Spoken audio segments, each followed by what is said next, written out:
Assalomu Alikum, hurmatli doktorantlar. Navbatdagi ilmiy seminarimizni boshlaymiz. Onlayn ko'rinishda, onlayn shakldagi bu bizga odatiy holga aylanib qoldi. Mana shu pandemiya sharoitida sizlar bilan bir necha deyarli bir oydan ziyod vaqt ichida onlayn ko'rinishda ilmiy seminarlarimizni olib boryapmiz. Muhokamalar bo'lyapti, tadqiqotlar bo'yicha gapiryapmiz.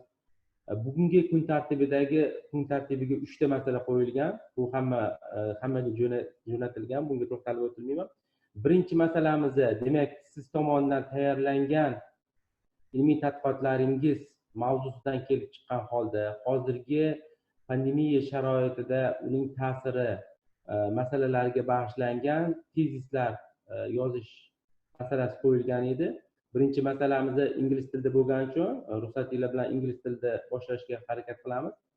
Dear researchers, I am very happy to see you in our online seminar for PhD students. No matter the pandemic, it's important for us to continue our work in the development of our research topics. We are here today to discuss the current state of ongoing research in Toshkent State University of Economics. As the name of our university tells, State Economic University should push its effort to find optimal solution to recover our economy and draw projection with the strong region's scientific base. On this occasion, firstly, let me talk briefly about the outcomes of the scientific papers contained among people working and studying in our university. As you have seen in the website, there are 15 winners out of around 100 submissions. The conscience was held to draw the attention of university people to the COVID-19 pandemic and its economic implications. My sincere congratulations to those people who were awarded with the prizes for their best scientific papers. Now, let us talk about conference paper submissions of PhD students. I would like to ask each of you to briefly talk about their findings and main points of their theses. I give a word to Head of Research and Innovation Department, Merzelim Sanjar, to hold this meeting. Sanjar, you can start, please. Thank you, Vice Director. Thank you for your humble words.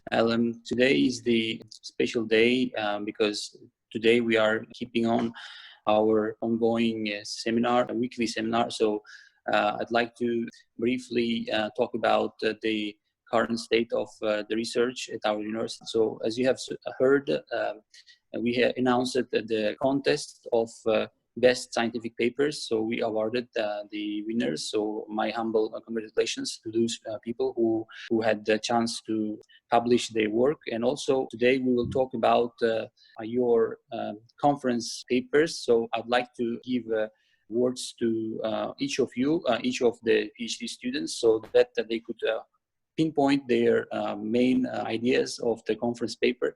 So maybe we can start to give one by one our PhD students to talk about their findings and to talk about their investigations. So we can start.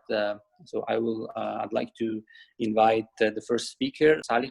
Assalamu Alikum, dear coaches and students. My name is Sadamir Salev and I am second course of PhD candidate in Toshkent State University of Economics. And now I would like to speak about connecting of COVID-19 to my PhD research. As you know, in these days, COVID-19 pandemic entered our life very fast, and now each country is searching solution for this problem. Today, the emergence of the integration factors that hinder of integration of sectors to the world economy is constantly being observed. The COVID-19 coronavirus pandemic, which appeared in the late 1990 in China, has affected almost all countries And now our country also is searching to solve this problem. Naturally, today the world is already adapting to the global economic crisis, and we are working tirelessly to adapt all resources accordingly. In early 2020, in the International Monetary Fund forecasted that the world economy would grow 3% in this year. But now, after the pandemic, we can say that this pandemic will affect all spheres of economic, and according to the analysis of international organizations, the damage of the pandemic to the world economy will be $5 trillion.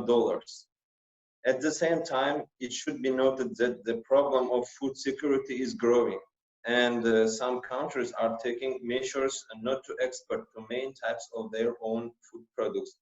I mean, all countries trying to keep products inside of country, because now, in these days, food security is first problem in all countries. And also in Uzbekistan, we are trying to make some decisions for this problem, and I think we have to do some works in this sphere. First of all, some of the key factors propelling the market growth are raising use of multimodal transport and innovation in mobile technologies, and then we should try to keep some very necessary products in our country. First of all, the cotton and some fruits and vegetables. We should first of all give these products to our our country, and then I think during the pandemic, the logistic infrastructures also will be some improved when to keep it very, how to say, I would like to say that if we try to keep some products in our country, I think it will be better for us. I have finished my speech, and if you have any questions, I'm ready for answer. Again, for you, my PhD research connected with digital logistics also. Thank you, Sadamir. I wish you good luck with your paperwork, and I wish that you will successfully submit your conference paper, and I wish you good luck in your research. Thank you. The next speaker is the Talib of. Are you here with us? Can you hear us well? Yes, I am. Perfect. Well, Assalamu Alikum, dear speakers and participants of this online seminar. I am glad to see you today. Well, I would like to give some information about my conference thesis. First of all, let me introduce myself. As you mentioned, I am Abdurov Talibov, second course of Toshkent State of University of Economics, and now my research area is social philosophy, and about my conference thesis. It's also related to my topic. I call it as a do values cause everything? It's a question sentence, and in this thesis I try to discuss the role of family values in the spread of the disease coronavirus COVID-19, we call it, in a pandemic that shakes the whole of humanity. As we know, it has become clear that the disease doesn't take into account people's ethnicity, language, religion, and social origin also. And despite the fact the government agencies have developed laws, rules, and recommendations to prevent its spread and infection, the majority of people don't obey them. Well, and I try to compare two different values, East and West. As we know that the countries of the East and the West have always been radically different values with their way of life, politics, in its highest values. In East, for example, such as collective ideology, emotional knowledge, good neighborliness or neighborhoods, we say, constant relations between relatives, unparalleled respect for adults, family understanding, patience, and hospitality have become the consciousness of the people. We build our lives on these values, while in the Western world, we can see the values based on the individual interests. For example, we call it individualism. Their thirst for intellectual knowledge of the world, humanity, friendship, freedom, gender equality, and a kind of democracy. Also, the disease, the first disease disease appeared in ancient China. It's now developing in Italy, America, Spain, or other countries. In fact, given the above values, as I mentioned, the coronavirus would have caused great damage to Asians, not the West. The West would have been left out. Even it's approached philosophically, it may seem illogical. And I tried to prove this point on my conference thesis. And I think it's enough for now. If you have got some questions, you are welcome. Excellent. Thank you very much, Abdurraouf. We wish you good luck with your conference paper, and I wish you that you will stay healthy. And if you need anything from us, let us know, and stay healthy out there. Thank you. So the next, I would like to invite Shahrukh Boymuradov, a second year's PhD student. Shahrukh, please. Thank you, Mr. Merzelim.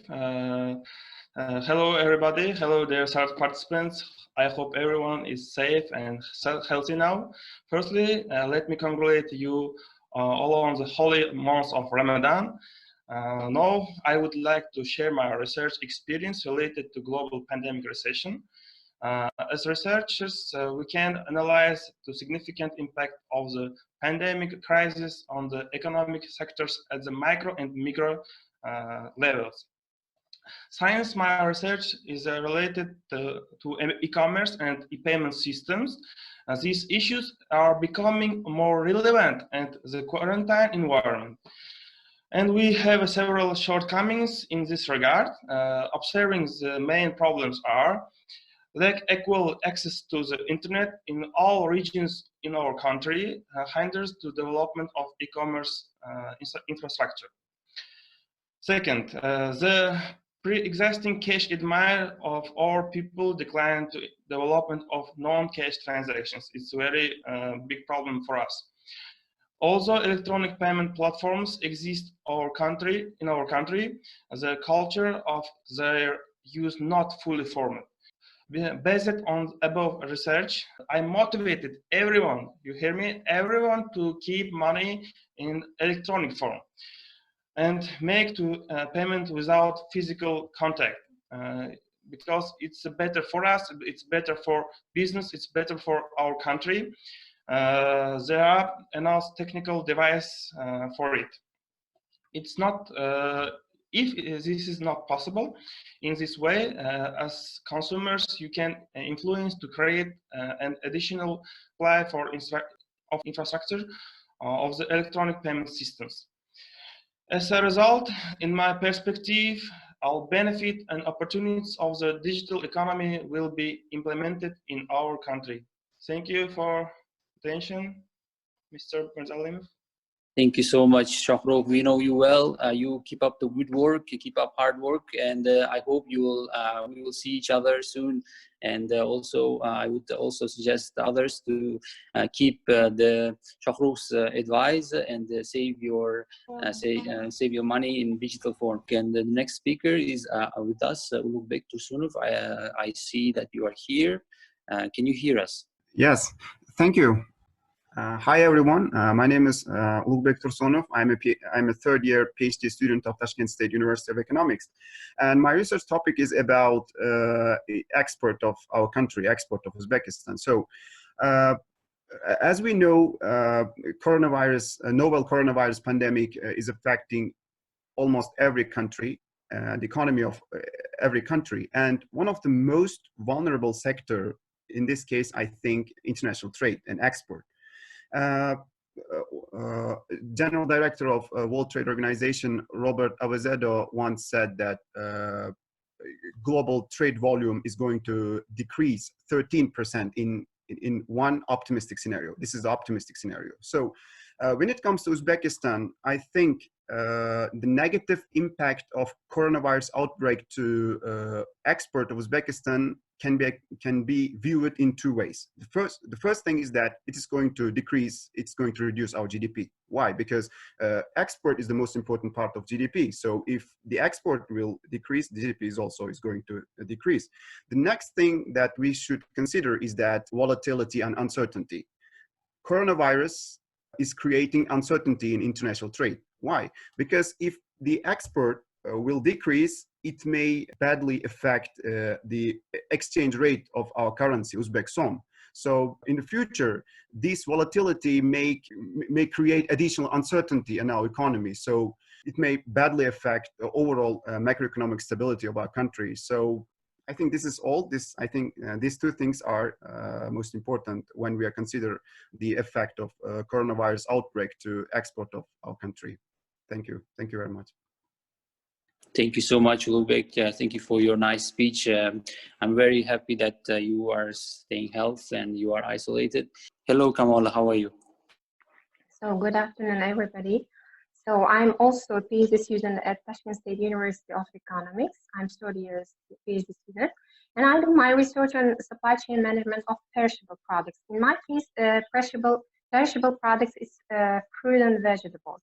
So I totally agree with Mr. Lubrik, because one of the most vulnerable sectors of the economy is international trade. And I can say that the supply chain management is the main component of international trade. So if really globally, the supply chain is the most affected industry due to the pandemic, and various mitigation measures are proposed, for example, by Association for Supply Chain Management or International Food Policy Research Institute, and so on. So in case of Uzbekistan, where the agriculture sector has an important role in country's economy, and which is an exporter of fruits and vegetables to more than 80 countries, has also been affected to a large extent. So new risks sorry, create a new demands in the industry. For example, from my point of view, mitigation measures can be that growers need to continue to work on modifying their supply chains through the systematic approach and introduction new tools. For example, one of them is the introduction of a cold supply chain. And as another solution, it can be offered then transition for a long planned online mode of operation. And one of the main advantages of this is that the responsibility for product quality and its delivery will be equally distributed to all participants. So I can say that because of this coronavirus pandemic, I also had opportunity to look at my research from a different perspective. So as it's time requirement, so I couldn't explain broadly. So thank you for your attention, and don't hesitate to ask any questions. Thank you so much, Kamal, for your meaningful speech. I wish you good luck in your findings, and if you need anything else from us, let us know. So if any one of you would like to continue this topic, I mean the pandemic and its influence to their research topics, you are more than welcome. Yes, Gulchehra, are you here with us? So let me give you a speech so you can continue. Okay, hello to everyone. I am Nigmatullaeva Gulchehra, the first year student PhD of the Toshkent State University of Economics. My topic is economic security in the energy sector of Uzbekistan in condition of continuous COVID-19. Every one of us knows the main indicator of economic security is economic prosperity. It characterizes the condition of economy where it's guaranteed protection of interests of individuals, society, state, also ensures social orientation of politics even under unfavorable conditions for the development of internal and foreign processes. Economic security is determined by contribution of all its section. For example, economic security components, they are social, environmental, military, legal, and energy information, and other fields of our life. I want to say that in this situation, development of the economy has reached that level where energy sector plays a key role concerning its influence on other components of the economy. Therefore, establishment of contribution of energy factor to economic security is crucial for analyzing economic security. Ensuring energy security is becoming one of the paramount tasks for creating conditions for the normal functioning of all sectors of the economy. I don't speak anymore, but I wanted to suggest we must create one electronic platform where we can control and solve all problems which will be created in our processing, especially in energy sector. Thank you for attention. Thank you very much. For your comprehensive talk. We'll keep on with the questions. So if any one of you have any questions, please. Can I ask, Mr. Merzelim? Sure. I want to ask to Mr. Talipov. Mr. Talipov, do you hear me? How do you think the pandemic will affect the psychological state of our consumer in our country? Well, thank you, Shahrukh, for your question. Maybe, yeah, I can answer for your question. Their feelings, the situation during the pandemic or after the pandemic. As we know, we have a lot of changes nowadays. Maybe in the future, we'll have some similar features with West culture. Maybe we'll also have improved, or we'll also have developed our individualism, maybe because we now we are staying at home and we do other things. We do all things for us. Maybe well, in the family also now. I want to mention one thing. Now, as you know, educational system of Uzbekistan are getting online. Now parents is being more attentable, or I can say they pay attention. They pay a lot of attention to their children.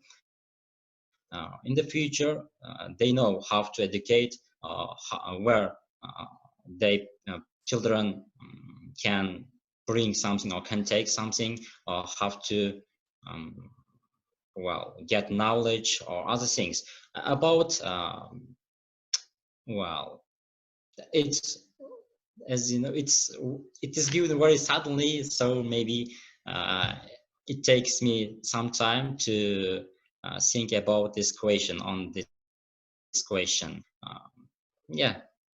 Thank you, Abdurrahman, for your response. I think Shahrukh had the chance to get the right answer for himself.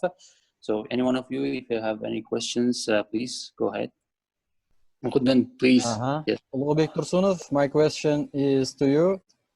How can help to entrepreneurship the government of Uzbekistan during pandemic? I think one of the most controversial debate is about helping to entrepreneurship now. Some people say that during this period, during this crisis, some inefficient entrepreneurs, some inefficient firms will disappear from the market. So it means that creative destruction will happen, as Joseph Schumpeter said. And the other people say that government should help entrepreneurs during this period. And I think that this is a difficult time. And when it comes to priority, government, first of all, should help to ordinary citizens. I mean, I think government should give give money to ordinary citizens. And then ordinary citizens will buy something from firms and entrepreneurs. And then entrepreneurs will also get benefit from this process. I think citizens will be the first. Government should help, first of all, ordinary citizens. And then this chain will help to entrepreneurs too. Yeah, absolutely right, Lubrik. Thank you for your response. This is the way the United States is doing, the Western Europe countries are doing. We hope that also our government will take actions to send the paychecks to ordinary citizens, revolutionize the economy. I mean, in the sense of spending, and more spending means more production, etc. So if you have any other questions, please keep up the questions. Dinara, yes, sure. Can I ask a question to Ms. Muhammadjanova, Kamala? Sure, please. Sure, please. Kamala, what you mean by introduction cold chain mechanism in logistics system? What do you think? So thank you for your question. So the sharp decline in demand in foreign markets, especially during the harvest season, led to an increase in product volume, which in turn increases the demand for storage.